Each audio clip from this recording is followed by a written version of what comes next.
दिन के ठीक 12 बजे हुए हैं और सुबह 9 बजे से नहीं, 9 बजे से यहाँ प्रोटेस्टर्स ने कहा था, जो नेता थे प्रोटेस्ट के, कि आप 9 बजे पहुँचिए, लेकिन लोग रात को गए नहीं तो सुबह आने की ज़रूरत ही नहीं।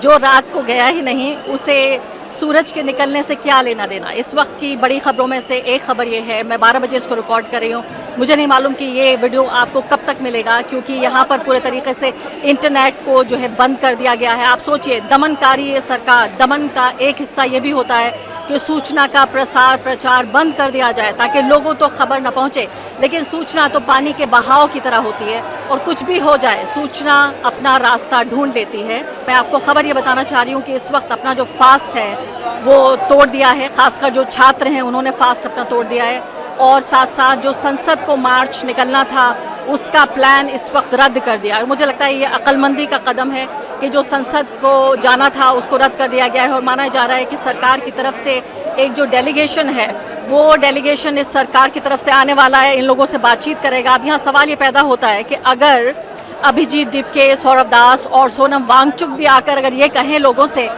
कि आप अब ये प्रोटेस्ट खत्म हो चुका है, आप लोग घर चले जाइए, मुझे यकीन है इस बात का कि जो लोग यहाँ आए हैं वो वापस नहीं जाएंगे। ये मुद्दा ऐसा है जो इस वक्त थम नहीं सकता किसी भी। मुझे लगता है कि अगर प्रधान का इस्तीफा भी हो जाए, धर्मेंद्र प्रधान का, तब भी शायद लोग यहाँ से वापस नहीं जाएंगे। मैं आपको एक बहुत दिलचस्प बात बताना चाहती हूँ, क्योंकि होता ही है कि एक पत्रकार जो कुछ दिनों से पत्रकारिता कर रहा हो, 20-25 साल मुझे भी गुजर चुके हैं, उसमें कम से कम इतना तो होता है कि आपको एक इतिहास के एक खिड़की आपको मिलती है देखने के लिए। मैं एक ऐसी पत्रकार हूँ जिसने इमरजेंसी का वक्त नहीं देखा, इमरजेंसी नहीं देखी, जयप्रकाश नारायण का दौर नहीं देखा, लेकिन मैंने निर्भया का आंदोलन कवर किया, मैंने उसके बाद जिसको अन्ना आंदोलन कहा जाता है वो अन्ना आंदोलन कवर किया, इसके बाद मैंने उस तरह के आंदोलन भी कवर किए जैसे किसान आंदोलन, शाहीन बाग का आंदोलन, इसके अलावा भी राहुल गांधी की जो एक यात्रा रही, भारत जोड़ो यात्रा। मैं मास मूवमेंट्स का जिक्र कर रही हूँ यहाँ पर, लेकिन आप यकीन जानिए ऐसा मंजर, ऐसी कोई चीज़ जहाँ पर किसी भी तरीके से एक पार्टी का विरोध ना होकर ऐसे लोग जो अपने आप को एपॉलिटिकल यानी गैर राजनीतिक कहते हैं वो भी आ रहे हैं, और लोग सड़कें, वो भी आप सोचिए कि ये सेंट्रल दिल्ली जिसको लटियंस दिल्ली कहा जाता है, लटियंस दिल्ली की ये जो सड़कें हैं वो इस तरह से गुलजार हैं, मैं गुलजार कहूँगी, मैं ये नहीं कहूँगी भीड़ है। मैं ईरान में मौजूद थी तो वहाँ फ़ारसी में किसी ने मुझे एक मुहावरा बताया और कहा कि अमेरिका और वेस्टर्न देशों में या ज़्यादातर देशों में लोगों की एक भीड़ होती है, हमारे यहाँ एक मुआशरा है, मुआशरा यानी समाज यानी सोसाइटी। मुझे ये बात इतनी बेहतरीन लगी एक ईरानी की कि ये लगा कि ज़बरदस्त बात ये है कि आज सड़कों पर जो है वो भीड़ नहीं है, आज सड़कों पर मुआशरा है, समाज है, सोसाइटी है, वो जनगण मन जिसे हम कहते हैं, वो जनगण मन यहाँ पर दिखा है मुझे सड़कों पर। लोगों से बातचीत कर रही हूँ, एक अलग तरह का गुस्सा है, और सबसे बड़ी बात आप ये देखिए कि ऐसी जगह पर जहाँ भगदड़ भी हो सकती है, पुलिस एक्शन हो सकता है, जहाँ एक तरह से बहुत ही नाजुक स्थिति कार्यक्रम को लेकर हो सकती है, उस नाजुक स्थिति के बावजूद भी लोग अपने परिवारों के साथ यहाँ आए। ऐसा लगता है कि कोई पारिवारिक कार्यक्रम है, जैसे कोई होली, दिवाली या ईद का कोई कार्यक्रम हो या क्रिसमस का कोई बाजार लगा हो। यहाँ लोकतंत्र का बाजार लगा है, लोकतंत्र का फेस्टिवल हो रहा है। लोकतंत्र का फेस्टिवल ज़्यादातर हम लोग इस्तेमाल करते हैं कि जब चुनाव होता है। मुझे लगता है चुनाव से भी ज़्यादा जो बड़ा काम है वो यहाँ पर हो रहा है, आम जनता को जगाने का कि चुनाव में वोट क्यों डाला जाए, किसको डाला जाए, कैसे डाला जाए, किन मुद्दों पे डाला जाए, उस सब की चर्चा यहाँ पर हो रही है। तो ये एक सबसे बड़े चैलेंज के तौर पर ये जो प्रोटेस्ट मूवमेंट है कॉकरोच जनता पार्टी का नरेंद्र मोदी के 12 साल में सबसे बड़ी चुनौती के तौर पर उभर कर ये सामने आ रहा है। मैं 6 जून को भी यहाँ पर मौजूद थी, आपने वो रिपोर्ट्स मेरी देखी होंगी, लेकिन 6 जून और 20 जुलाई में ज़मीन और आसमान का फ़र्क है। 6 जून की जो एनर्जी थी, जो ऊर्जा थी, वो ये था कि इक्का दुक्का लोग कहीं से आए, कुछ हज़ार लोग जमा हुए, और उस आंदोलन के 2 नेता थे, सौरभ दास और अभिजीत दीपके, वो लोग यहाँ पर मौजूद थे। लेकिन अब जो हम देख रहे हैं वो कुछ और है। ये इन नेताओं के ज़रिए कितने लोगों को मोबिलाइज़ किया जा सकता था, उन सब से भी बिल्कुल अलग है।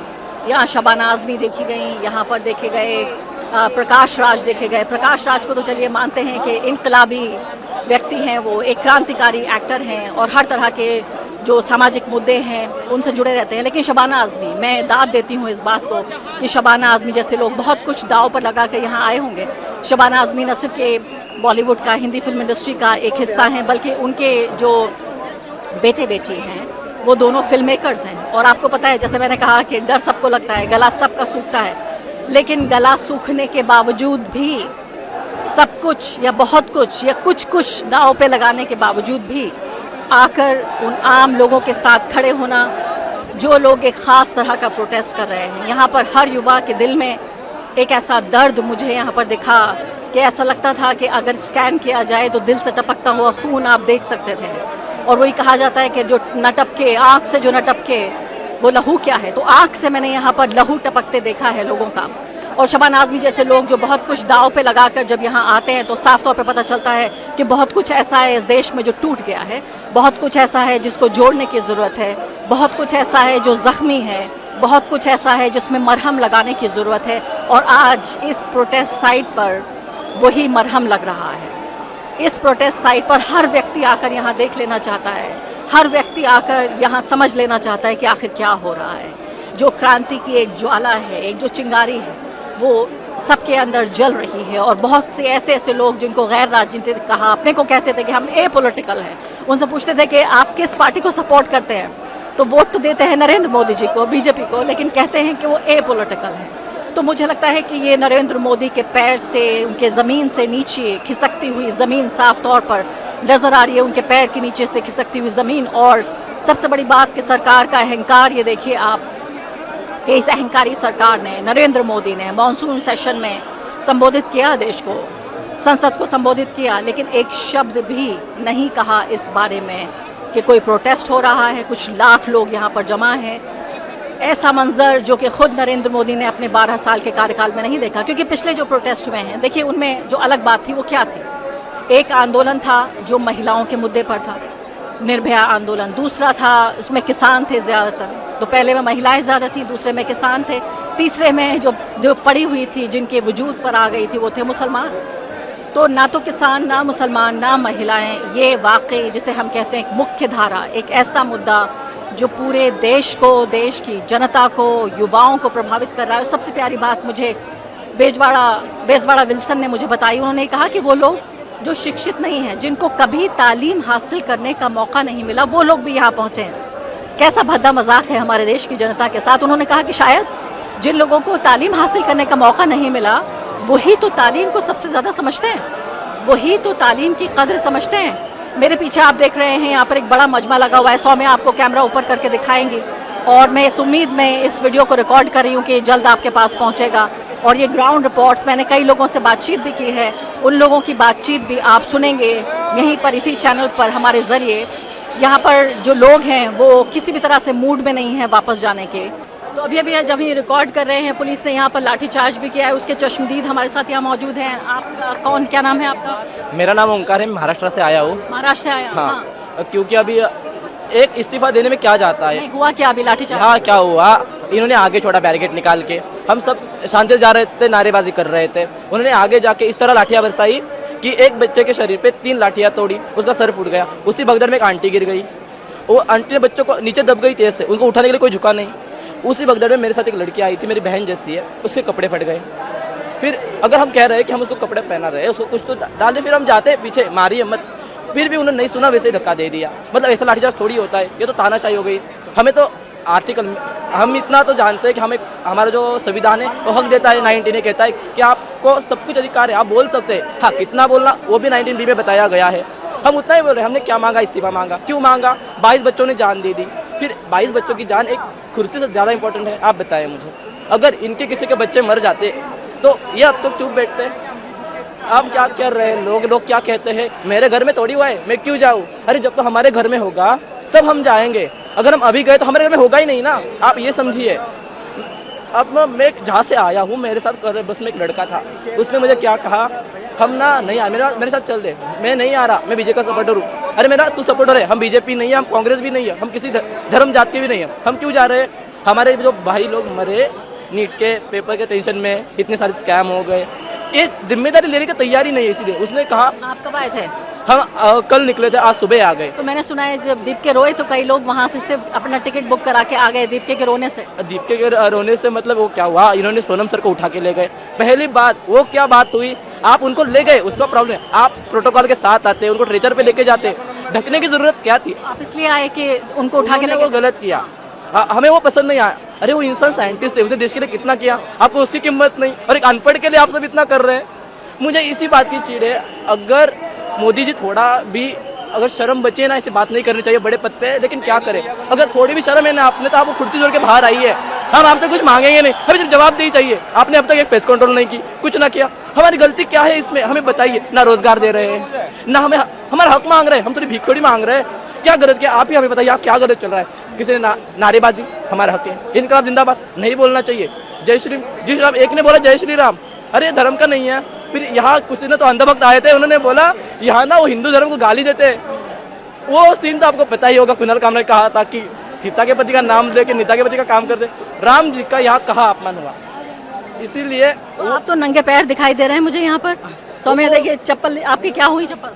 अरे हम ट्रेन में आ रहे थे, वहाँ भी बहुत सारी भीड़ थी, एक पूरी ट्रेन भर के हमारे यहाँ से आई है, पुणे से लेकर जलगांव नागपुर। तो चप्पल खो गई आपकी? चप्पल खो गई, मैंने तो कहा था वही बची थी, मोदी जी ने वो भी ले ली, अब क्या भी ले ली आपकी?